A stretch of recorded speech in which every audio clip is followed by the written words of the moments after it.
ब्रह्मा और विष्णु के भयंकर युद्ध को देखकर देवता का कैलाश शिखर पर गमन।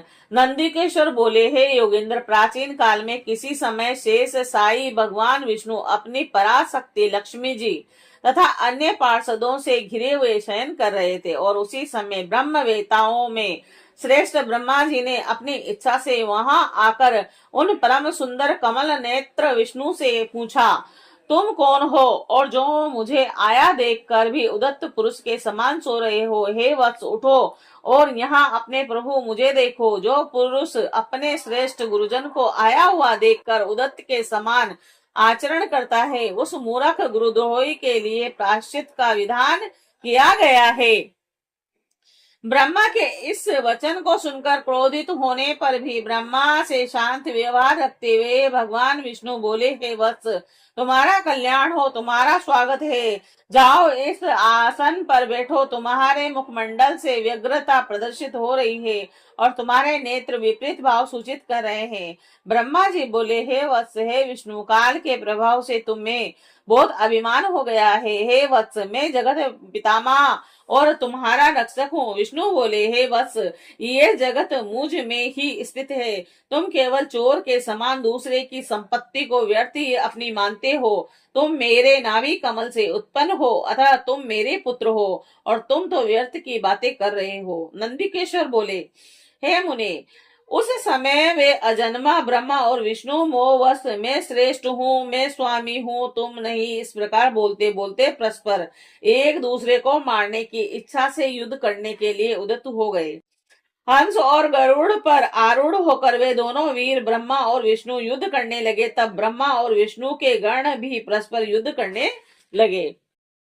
उस समय सभी देवगण उस परम अद्भुत युद्ध को देखने की इच्छा से विमान पर चढ़कर वहीं आ पहुंचे और वहां आकर आकाश में अव्यवस्थित हो पुष्पों की वृष्टि करते हुए वे युद्ध देखने लगे। और गरुड़ वाहन भगवान विष्णु ने क्रुद्ध होकर ब्रह्मा के वक्ष स्थल पर अनेक प्रकार के असंख्य दुस्सह बाणों से अस्त्रों से प्रहार किया।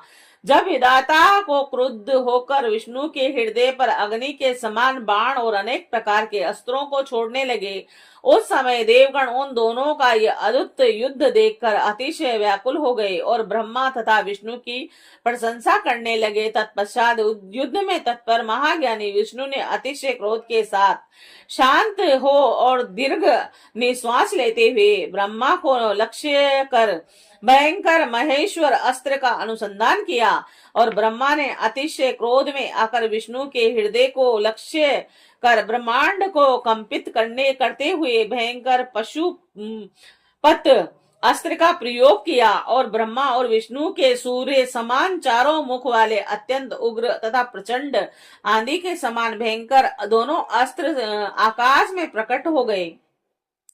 इस प्रकार ब्रह्मा और विष्णु का आपस में भयंकर युद्ध होने लगा है। तात उस युद्ध को देखकर सभी देवगण राज विप्लव के समय ब्राह्मणों के समान अतिशय दुखी और व्याकुल होकर परस्पर कहने लगे कि जिनके द्वारा सृष्टि स्थित हुई प्रलय तिरोभाव तथा अनुग्रह होता है और जिनकी कृपा के बिना इस भूमंडल पर अपनी इच्छा से एक तृण का भी विनाश करने में कोई भी समर्थ नहीं है, और उन त्रिशूलधारी ब्रह्म स्वरूप महेश्वर को नमस्कार है। भयभीत देवता गण इस प्रकार सोचते हुए चंद्रशेखर महेश्वर जहां विराजमान थे उस शिव स्थान कैलाश शिखर पर गए और शिव के उस प्रणवाकार स्थान को देखकर वे देवता प्रसन्न हुए और प्रणाम करके भवन में प्रविष्ट हुए। उन्होंने महासभा के मध्य में स्थित मंडप में देवी पार्वती के साथ तन्मय आसन पर विराजमान देव श्रेष्ठ शंकर का दर्शन किया और वे वाम चरण के ऊपर दक्षिण चरण और उसके ऊपर वाम कर कमल रखे हुए थे और समस्त शुभ लक्षणों से संपन्न थे। वे चारों ओर शिवगण और उनकी सेवा में तत्पर थे। शिव के प्रति उत्तम भक्ति भावशाली कुशल रमणियां उन पर चंवर ढुला रही थी। वेद निरंतर उनकी स्तुति कर रहे थे और वे अनुग्रह की दृष्टि से सबको देख रहे थे। हे वत्स, उन महेश्वर शिव को देखकर आनंद अश्रुओं से परिपूर्ण नेत्रों वाले देवताओं ने दूर से ही उन्हें दंडवत प्रणाम किया। भगवान शंकर ने उन देवों को देखकर अपने गणों से उन्हें समीप बुलवाया और देव शिरोमणि महादेव उन देवताओं को आनंदित करते हुए अर्थ गंभीर मंगलमय तथा सुमधुर वचन कहने लगे। जय शिव शंकर।